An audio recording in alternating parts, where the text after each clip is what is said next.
धम्मपद धम्मट्टवग्गो नमोनेन मुनी होती मूळ हरूपो अविदसु योच तुलंगव पग्गह वरमादाय पंडितो पापानी परिवज्येती समुनितेन सो मुनी यो मुनाती उभो लोके मुनितेन पौचती।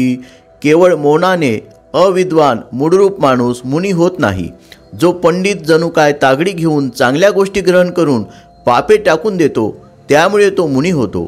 जो उभय लोक तोलून मापतो त्याला मुनी म्हणतात। अर्थकथा बौद्धेतर संन्यासी भोजन आटोपल्यावर भोजन देणाऱ्याच्या स्तुतीपर बोलत असत। बुद्धांचे शिष्य मात्र मूकपणे निघून जात असत। बुद्ध शिष्यांच्या वरवर पाहता उपमर्दकारक वाटणाऱ्या वागणुकीने काही लोक दुखावले जात। त्यावर बुद्धाने भिक्षूंना अशी आज्ञा केली की त्यांनीही भोजन देणाऱ्याच्या स्तुतीपर बोलावे। त्यानंतर संन्यासी मूक राहिले, पण प्रदीर्घ उपदेशपर प्रवचन देण्याबद्दल ते भिक्षूंना दोष देऊ लागले। त्यावर बुद्धांनी खरे संन्याशाची मनोभूमिका स्पष्ट करून सांगितली।